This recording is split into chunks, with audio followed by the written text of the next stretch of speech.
Okay. Well, hello everyone. This is week 4 of our class now of dealing with some of the biggest challenges that we face in a belief in God, particularly a God of the Bible.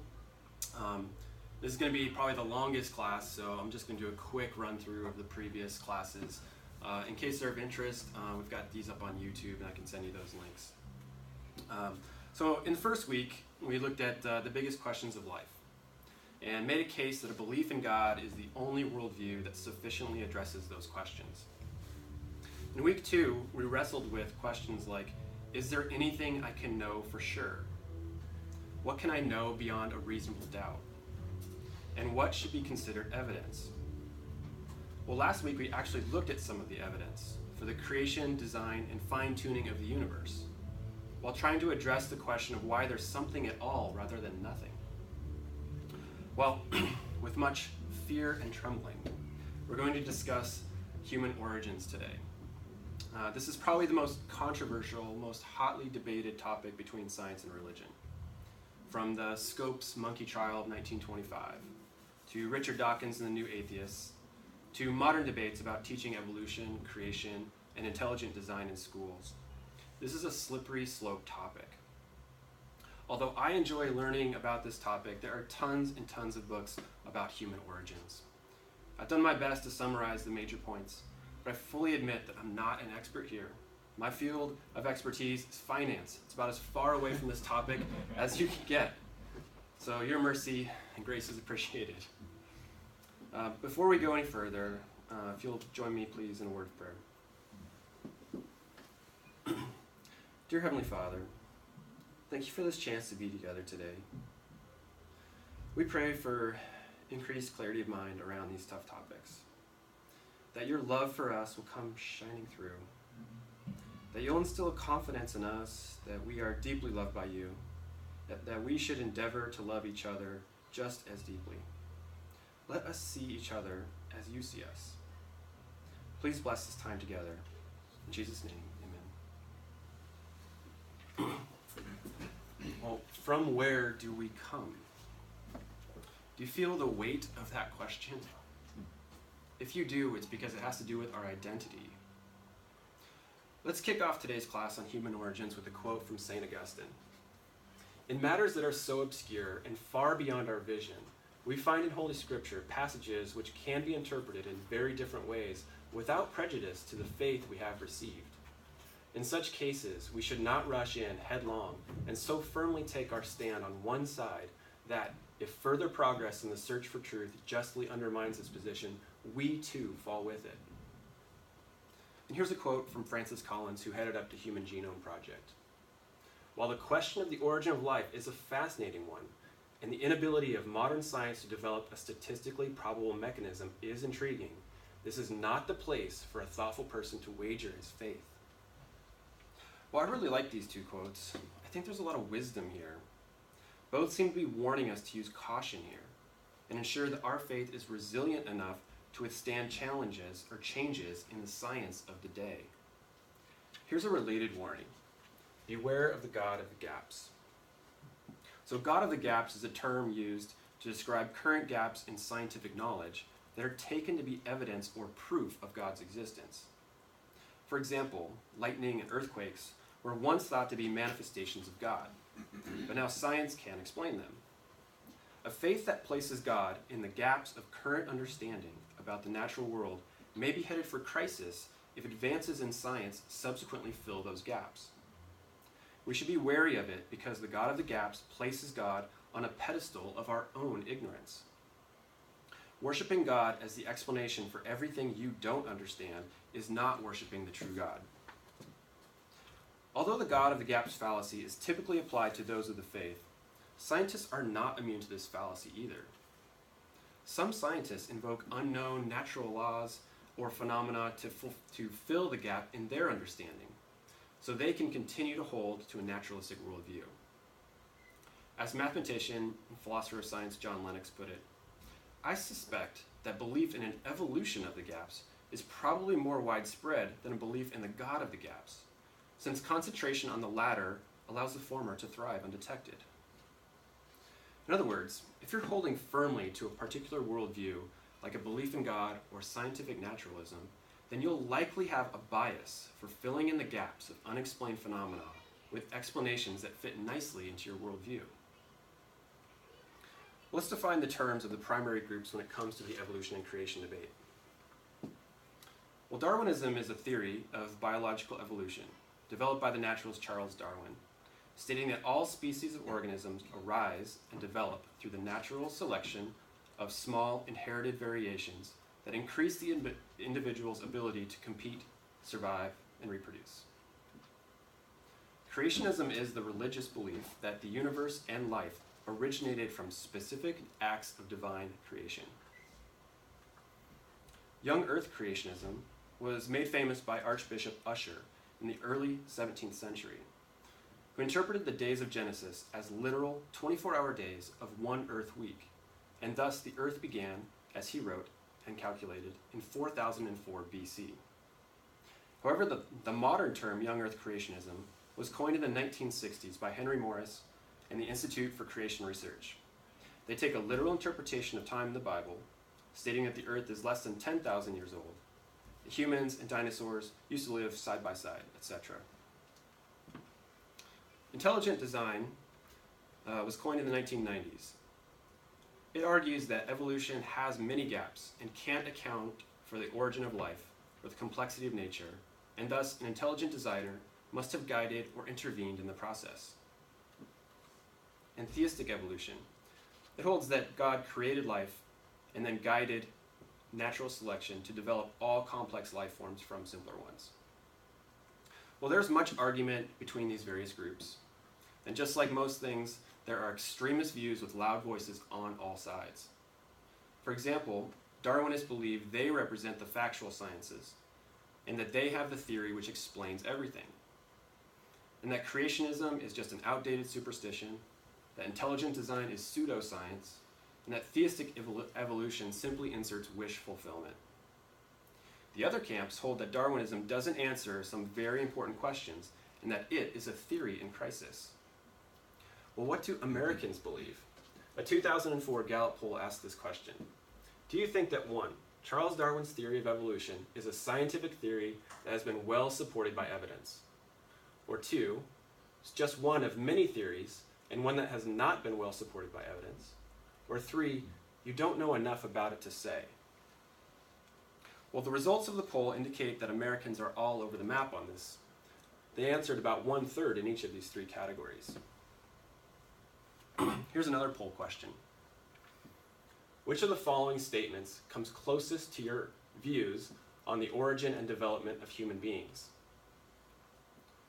Human beings have developed over millions of years from less advanced forms of life, but God guided this process. 2, human beings have developed over millions of years from less advanced forms of life, but God had no part in this process. Or 3, God created human beings pretty much in their present form at one time within the last 10,000 years. Well, don't answer out loud, but what view do you currently hold? Well, here are the results of the poll. Clearly, there are varying views out there. Although this question doesn't say when the universe and Earth was formed, the view that humans and the Earth are not very old is a commonly held view. Because of that, many people in the scientific fields of anthropology, zoology, geology, physics, etc., have been instantly turned off by the Christian faith, which has led to some sad caricatures of today's evangelical Christian, like this one.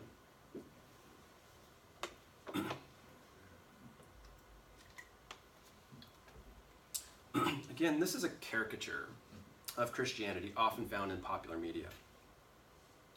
Caricatures often contain some truth, but distort and twist others. My task today is to discuss some of the scientific evidence around human origins. Thus, I won't be defending young Earth creationism in this class. There are many wonderful, godly, and well-intentioned people that hold to that view. In one sense, it's honorable to hold strongly to a biblical view in the face of such extreme public and scientific criticism. But I don't think we're doing ourselves any favors as a Christian community through a narrow and wooden interpretation of God's time. Besides, there are mountains of scientific data that you have to refute if you hold that view. And although I think God could have created the universe 10,000 years ago, I just don't think he would have left so much evidence that it looks much, much older. And there are some honest young Earth creationists who would agree with that claim. In fact, two leading proponents of young Earth creationism, Paul Nelson, John Mark Reynolds, make the following admirable admission. They say, recent young Earth creationists should humbly agree that their view is, at the moment, implausible on purely scientific grounds. Finally, to paraphrase Augustine from 1600 years ago, Christians shouldn't come across as uneducated or scientifically illiterate because it'll bring the story of the gospel into disrepute. I fear that the Institute for Creation Research is doing that very thing, thus creating a further divide with our scientific brothers and sisters. As I keep reiterating, Christians should not fear the evidence, but embrace it. If you are a believer in young Earth creationism, please do not take offense. Hang with me through this presentation, and feel free to reach out to me after class if you think I'm missing something here. Although today's topic is evolution, we're going to need to take a lengthy detour into biblical interpretation over the days of Genesis. Sorry. Do you take the Bible literally? Do you agree, somewhat agree, or disagree with this statement? Well, here's the official poll question. The Bible, like all sacred writings, contains helpful accounts of ancient myths, but is not literally true. You can see the answers of agree to disagree in the spectrum here. As these results show, there's a lot of confusion in Christian circles today about the doctrine of the authority of Scripture and the meaning of the word literally. Well, literal interpretation means interpreting the Bible based on the sense in which it was written. What was the author trying to communicate? To do this properly, you need to know who the author was, who the audience was, what time period it was written, and what were the customs of that period. Said differently, the primary goal of biblical interpretation is to discover the author's original meaning as they sought to be understood by their audience. But most people today take the word literal to mean a wooden interpretation of a poetic image. Proper understanding also means interpreting a text according to its literal genre. For example, the Psalms are poetry, while the book of Luke reads more like a narrative, historical narrative of eyewitness accounts. Poetry uses imagery, Jesus uses parables, prophetic accounts use metaphor. Let's admit it, the Bible is a challenging book to understand. People spend their whole lives studying this text. Before we tackle one of the most controversial sections of the Bible, let's ground ourselves in what's called the perspicuity of Scripture, which is just a fancy term that can be summarized as the main things are the plain things, and the plain things are the main things. The important things in Scripture are taught clearly and in more than one place, so don't build doctrines on obscure passages. Another Bible interpretation tip that I learned came from Reverend Earl Palmer, who was fond of saying, lean is better than luxurious. Try to default to taking the natural understanding of a passage, as opposed to mystical, allegorical, etc. But keep your eye out for hints of the text as to when allegory or poetic imagery is being used. One of the better examples of taking a poetic image too literally is when Jesus says, I am the door. As John Lennox writes, it is clearly not meant to be understood in the primary, literal sense of a door made of wood. It is meant metaphorically. But notice again that the metaphor stands for something real. Jesus is a real doorway into an actual and therefore very literal experience of salvation and eternal life. We should also note that the reason why we do not take this statement literally has to do with our experience in the world. We know about doors, and our experience of them helps decide that Jesus is using a metaphor. Lennox continues, it would be a pity if, in a desire, rightly, to treat the Bible as more than a book, we ended up treating it as less than a book, by not permitting it the range and use of language, order, and figures of speech that are or ought to be familiar to us from our ordinary experience of conversation and reading. I think those are helpful words, but don't get me wrong, we're not going to solve these interpretive problems today. It can be a daunting challenge, as evidenced by the confusion that swept the church over the interpretation of Jesus' statement that the bread and wine were his literal body and blood. That dispute has caused numerous splits in the church. Okay, so how should we go about and read Genesis. The book of Genesis is a fascinating piece of literature. It begins with a sweeping account of ancient history that reads like a saga account, using at times poetic imagery, but potentially a very real description of the tree of the knowledge of good and evil, combined with geographic description of the location of the Garden of Eden near well-known rivers. Further, the genealogies in the New Testament include Adam and Eve as real people. We should not read Genesis as a purely historical account, since clearly the writer did not intend to provide a detailed history.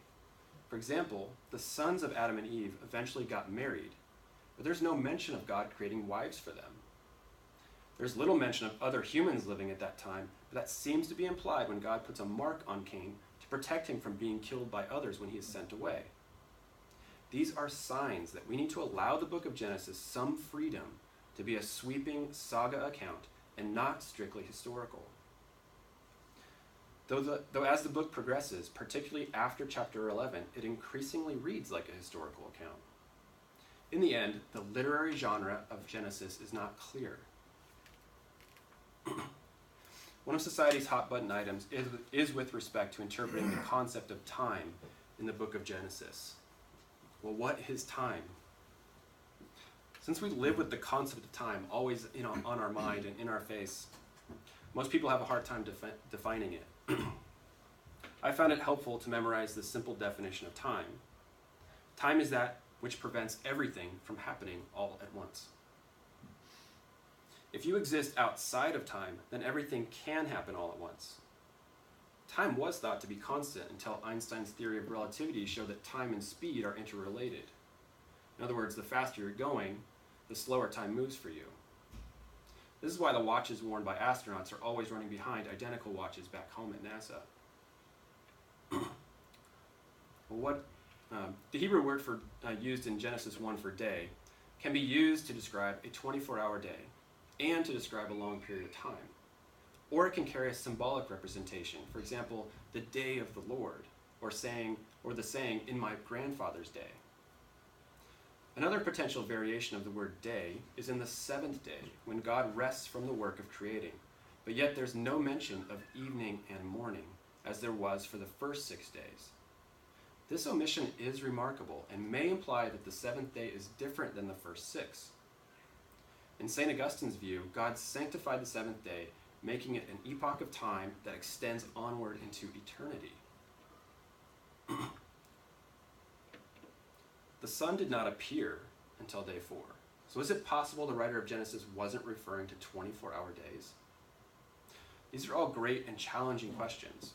Perhaps the Bible can give us some clues about time. With the Lord, a day is like 1,000 years, and 1,000 years are like a day. Remember, for God to be God, he can't exist solely within the created universe. If he exists, then he exists outside of space, time, and matter. Very truly, I tell you, Jesus answered, before Abraham was, I am. Jesus is making this amazing claim that he not only existed before he was born, but he existed before Abraham was born too. Well, later on the Mount of Transfiguration, he meets with Moses and Elijah, who have been dead many centuries. Time does not appear to apply in a linear fashion to God. Here's a good quote from St. Augustine about the days of Genesis. What kind of days these were, it is extremely difficult, or perhaps impossible, for us to conceive. Well, great theologians have been struggling with the interpretation of the days of Genesis for a long time. Here's some of the earliest. Philo. He lived around the time of Jesus. The world was made in 6 days, not because the Creator stood in need of a length of time, for it is natural that God should do everything at once, not merely by uttering a command, by even thinking of it, but because the things created required arrangement, and number is akin to arrangement. Basically, Philo thought that creation occurred in a moment of time, and that the Genesis story had to do more with the principles of order and arrangement. How about some of the church fathers, Justin Martyr, Irenaeus, Clement of Alexandria? They thought the days might have been long periods of time. They based this primarily on Psalm 90, which was with the Lord 1 day is 1,000 years, and 1,000 years is 1 day, and also in Genesis 2, when God says to Adam and Eve, "In the day that you eat of it, you shall surely die." Well, since Adam and Eve died 1,000 years later, they inferred that the day of Genesis was meant to be understood as a long period of time. How about origin? Now, what man of intelligence will believe that the first, the second, and the third day, and the evening and morning existed without the sun, moon, and stars? In response, astrophysicist Hugh Ross has argued, well, the sun probably existed on day 1, but wasn't visible until day 4, when the earth had sufficiently cooled and the cloud cover had dissipated. Augustine said, but at least we know that the Genesis day is different from the ordinary day with which we are familiar. Well, here are the 3 main views of the interpretation of the days of Genesis. 1, the 24-hour view. The days are 7 24-hour days of one earth week, occurring about 6,000 years ago. Again, this is the young earth creationist view. They use the genealogies of the Old Testament to calculate the age of the earth. This is the most literal interpretation of the days of Genesis, as well as the number of years from father to son. Even though there are cases in the genealogies that aren't father to son, but reference a longer series of generations. If anything, this brings into question any calculations that claim to be exact. Another challenge is there's quite a lot that happens each day. Take day 6, for example, when land animals are created, Adam is created, the Garden of Eden is formed, Adam names the animals, and God forms Eve from Adam. I'm not sure it's physically possible to name all of the animals in a 24-hour day. The day-age view. The days are in chronological order, each representing a period of time of unspecified length. So in this view, the days themselves could represent long periods of time. Another version of this view is that the days could be literal 24-hour days that are separated by long periods of time. And then the third one is the framework view. The days exhibit a logical rather than a chronological order. Well, there are variations to these main views. Perhaps the 2 are a little more self-explanatory. Philo would probably fall under the 3rd category, where all 6 days of creation occurred at a moment of time, and thus the story is logical rather than chronological. Other versions of the 3rd approach include an artistic or poetic framework. One interesting idea is that the first 3 days form a triad that corresponds to the triad in days 4 to 6. For example, the light is formed in day 1, but filled with luminaries on day 4. The sea and sky are formed on day 2, but filled with winged and sea creatures on day 5. And dry land is formed on day 3, but filled with land animals and humans on day 6. If anything, the parallel is striking. The initial act of creation in Genesis 1:1, in the beginning God created, is separate from the 6 days of creation. There is a pattern to the 6 days of creation, and that pattern starts in Genesis 1:3 with the phrase, "and God said," and concluding with the phrase, "and there was evening and there was morning." This implies that the beginning may not have occurred on day 1. So this may mean the question of the age of the earth and of the universe is a separate question from the interpretation of the creation days. Thus, it would be logically possible to believe that the days of Genesis are 24-hour days of one earth week, and to believe that the universe is very ancient. Well, let me conclude with this section of the days of Genesis by saying that there is not a clear-cut interpretation of what the day stands for. The literary genre of Genesis is difficult to ascertain, and the word for day has more than one meaning. If you feel that you must hold on to a literal interpretation of the days of Genesis, that's totally fine. For others, I hope this section has helped clarify that a literal interpretation is not necessary for maintaining your faith and trust in the Bible. Since there are different ways to interpret this section, I think there's room for science to provide some guidance for our understanding of creation and the origin of life, just like science aided our understanding that Earth wasn't the center of the universe, as during the Galileo episode. After all, almost no one, even those who once held firmly to a wooden interpretation of the Earth's central position in the cosmos, no longer holds that view. The scientific evidence has been overwhelming. And we should thank science for helping to inform us about our solar system, especially when it does not discount the Bible, but helps illuminate the Bible. After all, scientists still talk every day about the sun rising and setting, when actually it's the earth that's rotating and revolving. If this is the way we think and talk, why must we hold the Bible to a different standard? Let's move next to a timeline of the universe and a discussion of human origins. Well, here's a very brief timeline of the history of life and the universe, starting with the Big Bang 14 billion years ago. Complex life probably couldn't have formed in the first 5 to 10 billion years after the Big Bang, since the first generation of stars would not have contained the heavier elements like carbon and oxygen. Only a second or third generation star like our sun and its accompanying planets like Earth could be life permitting. By studying the half-lives of radioactive chemicals in rocks, we can estimate the age of the Earth to be about 4.5 billion years old, with an estimated error of only about 1%.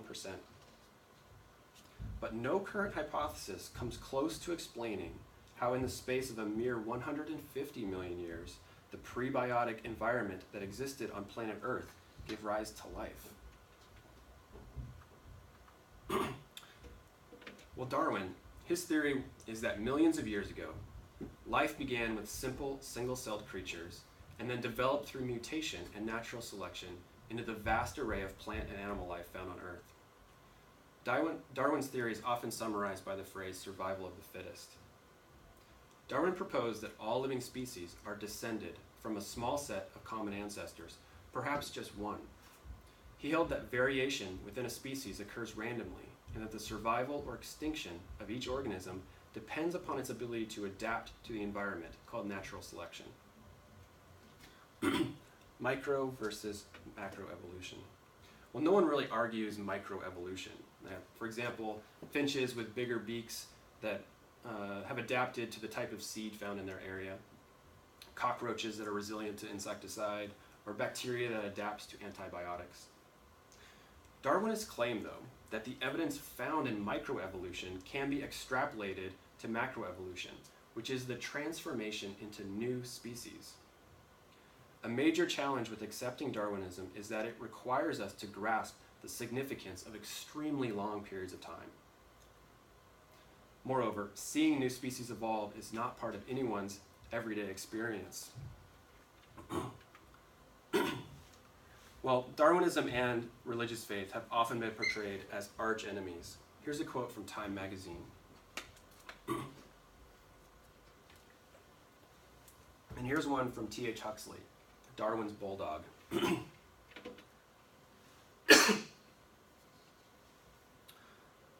Richard Dawkins said, "It is absolutely safe to say that if you meet somebody who claims not to believe in evolution, that person is stupid, ignorant, or insane. Or wicked, but I'd rather not consider that." Well, perhaps in response, Harvard paleontologist and evolutionist Stephen Jay Gould said this: "Either half of my colleagues are enormously stupid, or else the science of Darwinism is fully compatible with conventional religious beliefs and equally compatible with atheism." Well, elsewhere he says, "To say it for all my colleagues, and for the umpteenth millionth time, science simply cannot, by its legitimate methods, adjudicate the issue of God's possible superintendence of nature. We neither affirm nor deny it. We simply cannot comment on it as scientists. If some of our crowd have made untoward statements claiming that Darwinism disproves God, then I will find Mrs. McInerney," that's his third grade teacher, "and have their knuckles rapped for it. Science can work only with naturalistic explanations. It can neither affirm nor deny other types of actors like God in other spheres, the moral realm, for example." Here's some quotes on evolution. "Nothing in biology makes sense except in the light of evolution.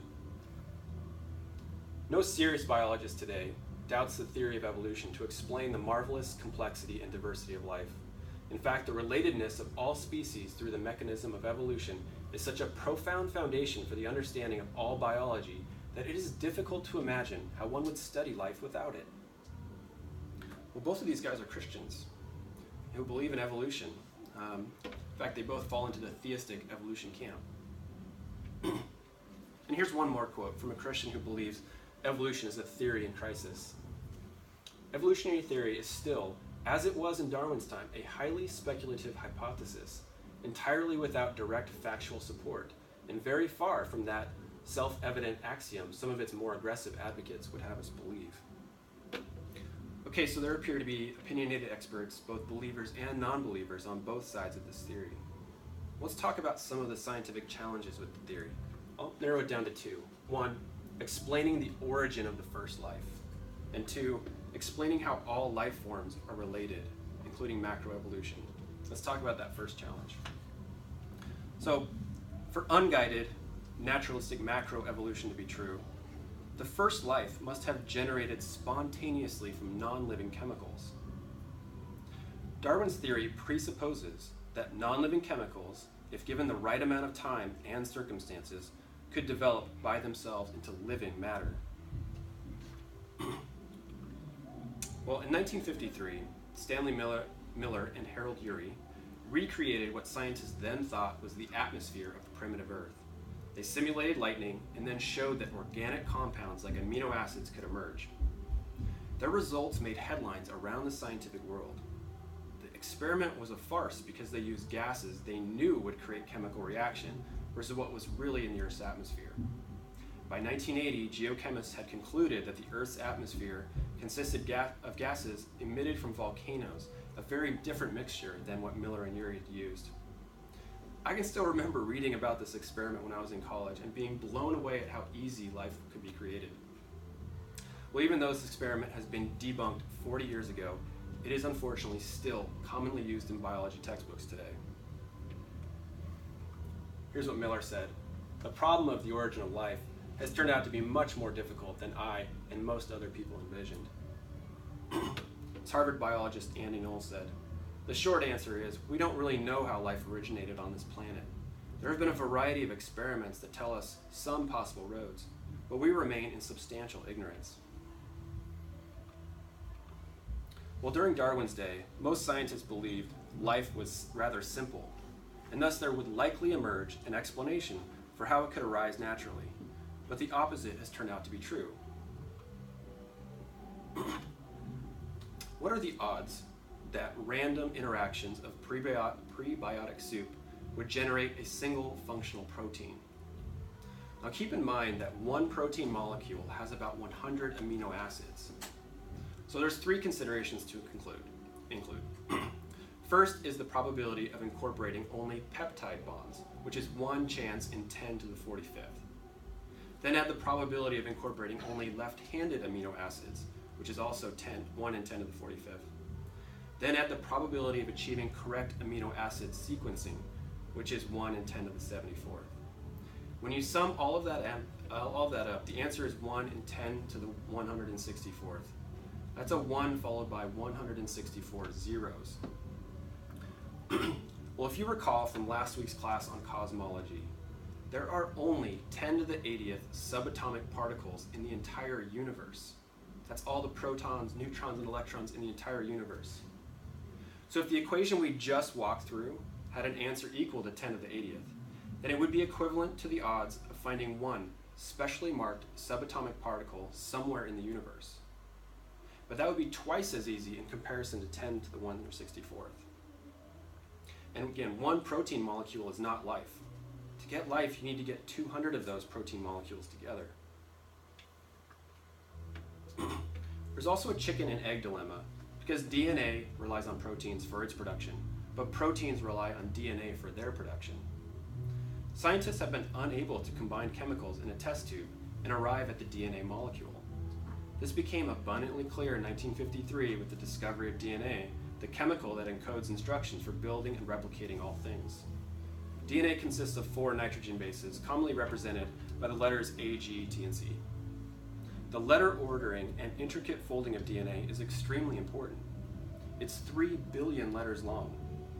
So if you printed it out like a book, it would be the height of the Washington Monument. Life requires information which is stored on DNA and protein molecules. Intelligence is the only thing we know of that can produce information like that of DNA. The DNA within the cell nucleus has the information equivalents of 1,000 complete sets of the Encyclopedia Britannica. If you're a millennial, an encyclopedia was like a big book we used prior to Wikipedia.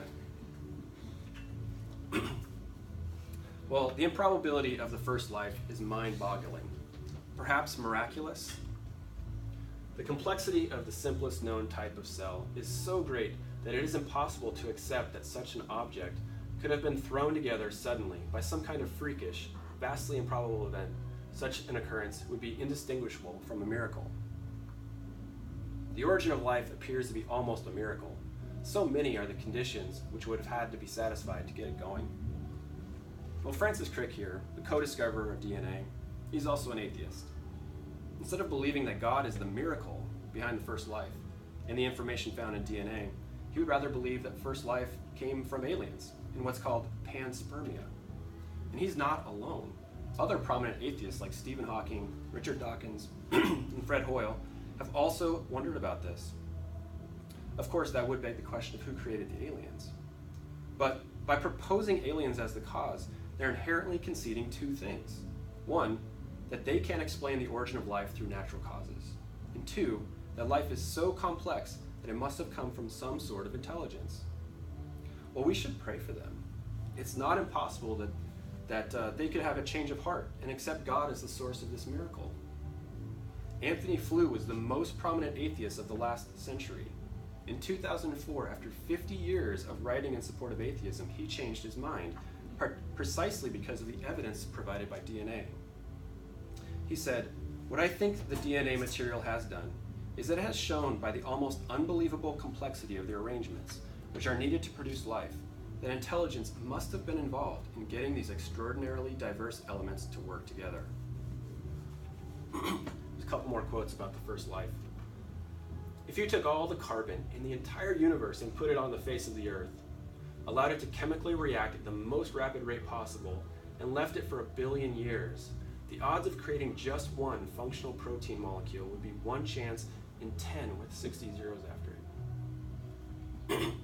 More than 30 years of experimentation on the origin of life in the fields of chemical and molecular evolution have led to a better perception of the immensity of the problem of the origin of life on Earth rather than to its solution. At present, all discussions or principal theories and experiments in the field either end in stalemate or in a confession of ignorance. Well, indeed, one of the complexities with understanding the first life has to do with the discovery of DNA. But DNA is also a main factor cited as evidence by those supporting evolution. Let's bring back our skeptic. About 85 to 95% of our DNA is similar between apes and humans, and this strongly implies a common ancestor. Actually, this objection was also raised by Dawkins when he said, "The reason we know for certain we are all related, including bacteria, is the universality of the genetic code and other biochemical fundamentals." Well, in response, we might be tempted to ask them this question.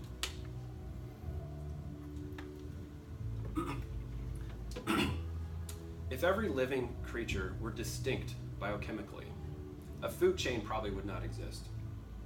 Furthermore, humans and apes have almost no resemblance to snakes, fungus, and trees.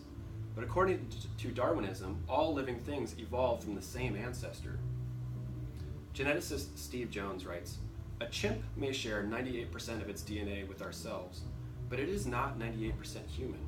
It is not human at all. It is a chimp. And does the fact that we have genes in common with a mouse or a banana say anything about human nature? Some claim that genes will tell us what we really are. The idea is absurd." What Jones is getting at here is that being human is much more than what our DNA code says. Let's talk about the mutations within DNA, though. Well, to some degree, DNA mutations have been shown to support the theory of evolution by natural selection, but not all aspects of the theory.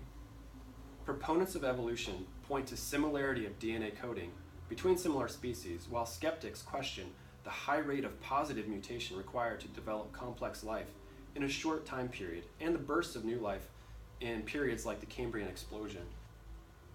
But nearly all agree there's this chicken and egg dilemma with DNA and the origin of life. In other words, the theory of evolution relies on DNA mutations for there to be such a thing as survival of the fittest and new forms of life. Biologist Theodosius Dobansky said simply that pre-biological evolution is a contradiction in terms.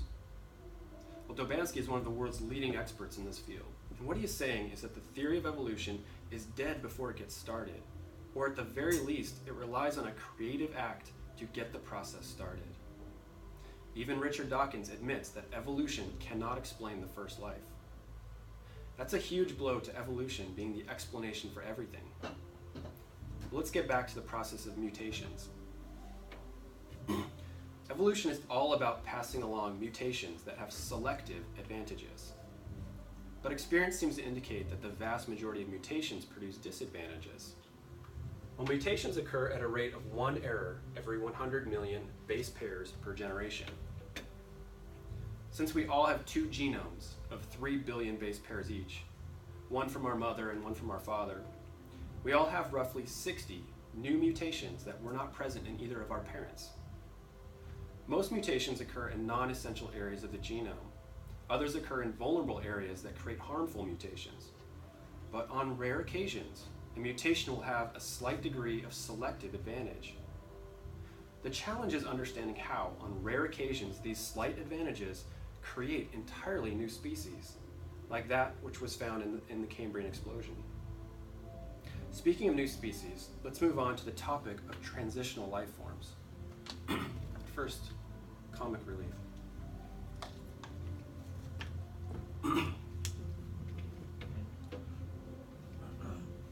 Well, Darwin's theory relies heavily on speciation, which is the evolutionary process whereby existing species evolve into new species.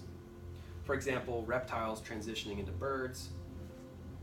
The challenge for Darwinists is the lack of evidence to support this. Let's hear from Darwin himself. The number of intermediate varieties which have formerly existed on the Earth must be truly enormous. Why then is not every geological formation and every stratum full of such intermediate links? Geology assuredly does not reveal any such finely graduated organic chain, and this, perhaps, is the most obvious and gravest objection which can be urged against my theory.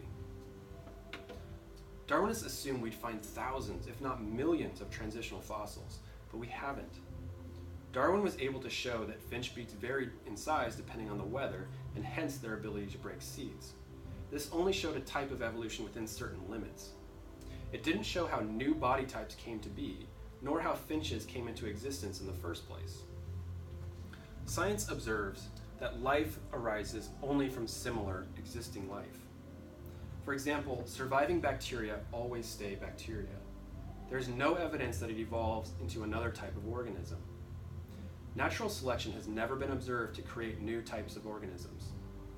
Dog breeders can breed different types of dogs, but the result is still a dog.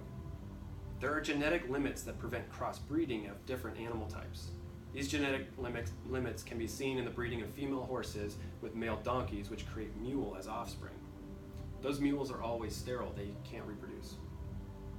Furthermore, consider the Darwinian assertion that birds evolved gradually from reptiles over long periods of time. This would necessitate a transition from scales to feathers. But how could a creature survive that no longer has scales but does not yet quite have feathers? It would be easy prey on land, water, and air. The Cambrian explosion was a time period in which 20 to 35 completely novel body plans were created. It's a sudden, very complex period with no transitional intermediaries. Darwinism can't account for the sudden changes and massive increase in information required to make new body plans. Let's talk about the fossil record. Well, David Raup, the curator of the Field Museum of Natural History in Chicago, in 1979 said this about the fossil record. We are now about 120 years after Darwin, and the knowledge of the fossil record has been greatly expanded. We now have 250,000 fossil species, but the situation hasn't changed much. We have even fewer examples of evolutionary transition than we had in Darwin's time. What he means by fewer is that there are several transitionary fossils in Darwin's day were ultimately declared a hoax. The history of fossil hoaxes is a fascinating study if you want to investigate that topic further. The history of most fossil species includes two features particularly inconsistent with gradualism: stasis, Most species exhibit no directional change during their tenure on Earth. They appear in the fossil record looking much the same as when they disappear. Morphological change is usually limited and directionless. And in sudden appearance.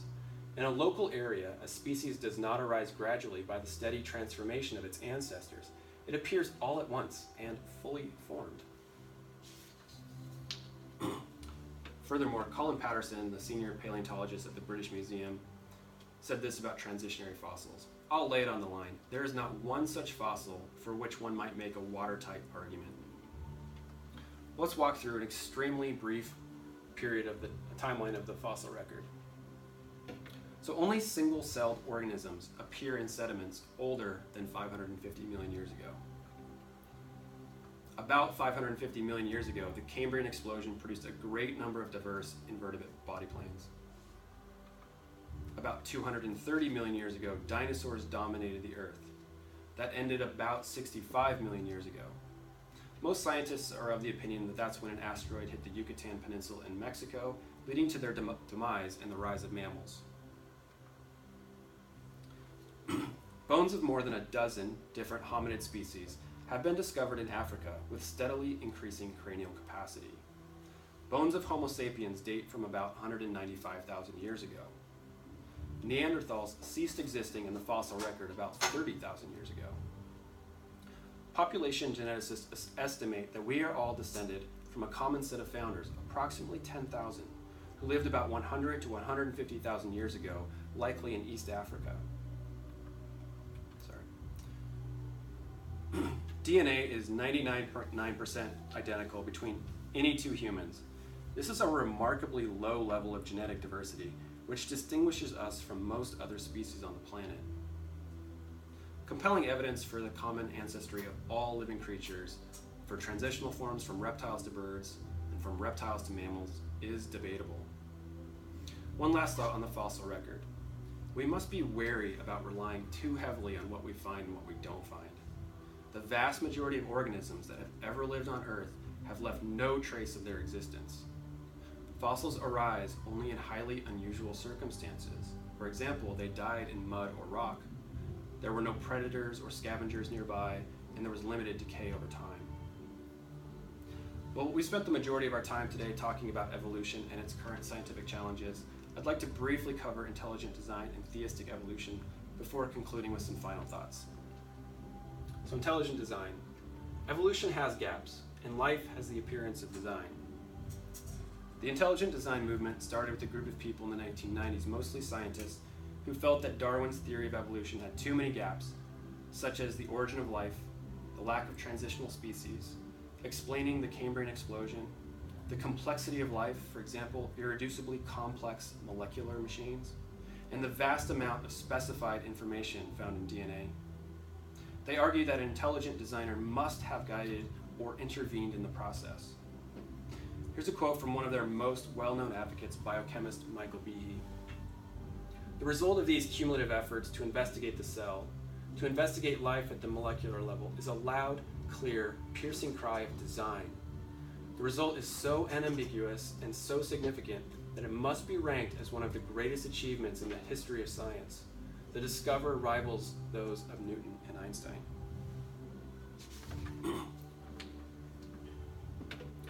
Well, I think it's interesting that most critics of intelligent design don't argue on scientific grounds, but instead on philosophical or logical grounds, claiming that it's religion just masquerading as science, and that it makes an argument from ignorance. In the critic's eyes, an argument from ignorance is like arguing against all existing forms of naturalism that try to explain the existence of life, and then invoking some mysterious notion of an intelligent designer as the solution. Well, advocates of intelligent design counter that their theory is an argument of the inference to the best explanation. In many ways, this is the same approach Darwin himself took when he proposed evolution. ID says that we know from broad and repeated experience that intelligent agents are the only known source for information-rich systems.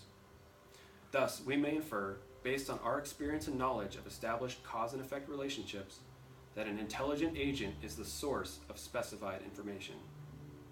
Plus, there's a demonstrated lack of efficacy on alternative theories for the cause of life. In this context, intelligent design is not the pseudoscience that critics label it as, but is similar to geology and paleontology and other historical sciences. For example, the paleontologist's theory about what killed the dinosaurs uses inference to the best explanation. Well, let's just do a quick briefing on theistic evolution too. Their primary beliefs include the universe was created, coming into being about 14 billion years ago. Despite massive improbabilities, the properties of the universe appear to have been precisely tuned for life. While the precise mechanism of the origin of life on Earth remains unknown, once life arose, the process of evolution and natural selection permitted the development of biological diversity and complexity over long periods of time. Once evolution got underway, no special supernatural intervention was required. Humans are part of this process, sharing a common ancestor with the great apes. But humans are also unique in ways that defy evolutionary explanation and point to our spiritual nature. This includes the existence of the moral law and the search for God that characterizes all human cultures throughout history. Well, variants of this theory might object with some of these points by saying that God actually chose two Neolithic farmers, Adam and Eve, out of all the millions produced by the evolutionary process, and breathed life into them, thereby creating the human race, which is altogether different than other animals.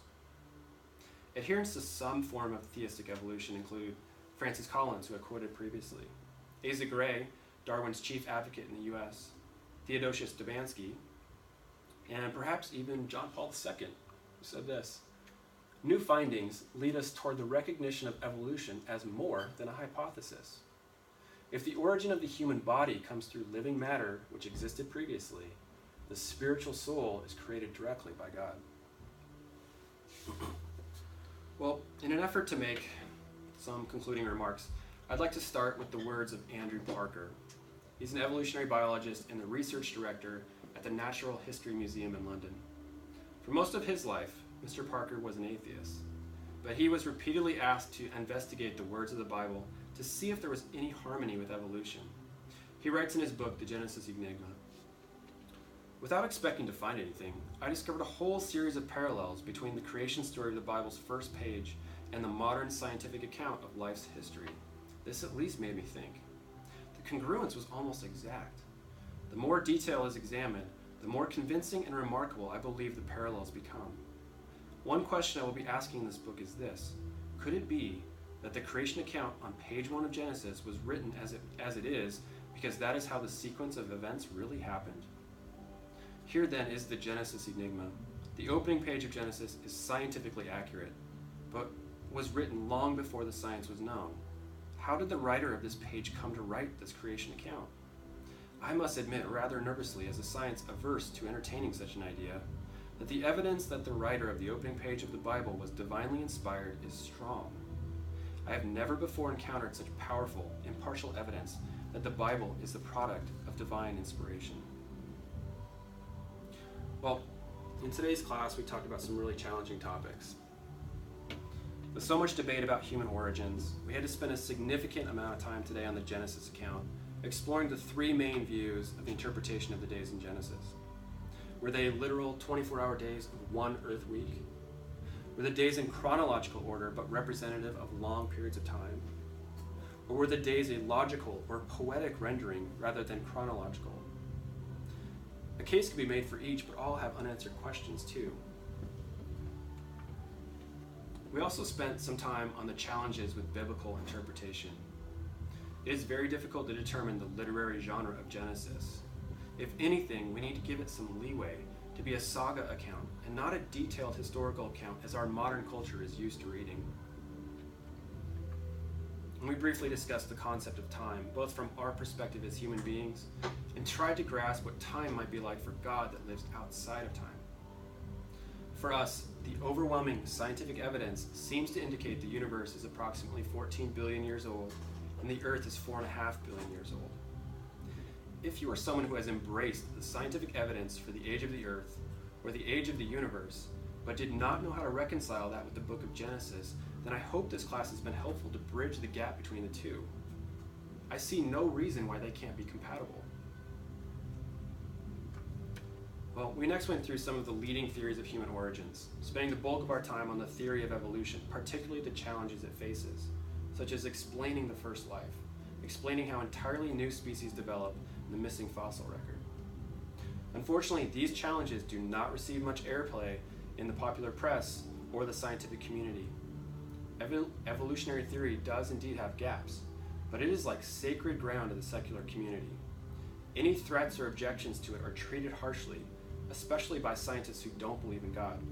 This has led to a distressingly uncritical form of science. Biologist Jerry Fodor said, "The skepticism that characterizes most areas of scientific discourse seems strikingly absent when Darwinism is the topic."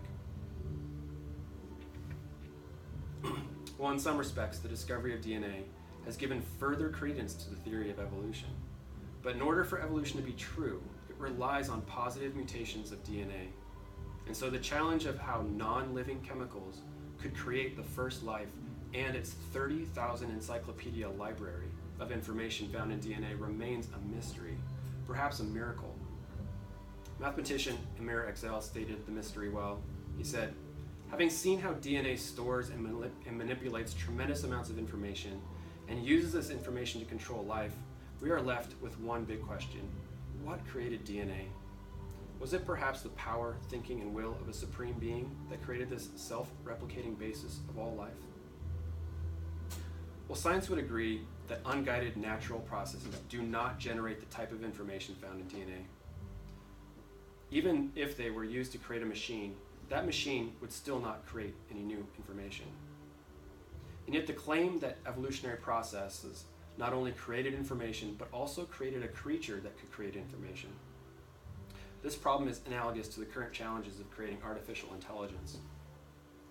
To those in the intelligent design movement, the information found in DNA is a key indicator that an intelligent designer exists.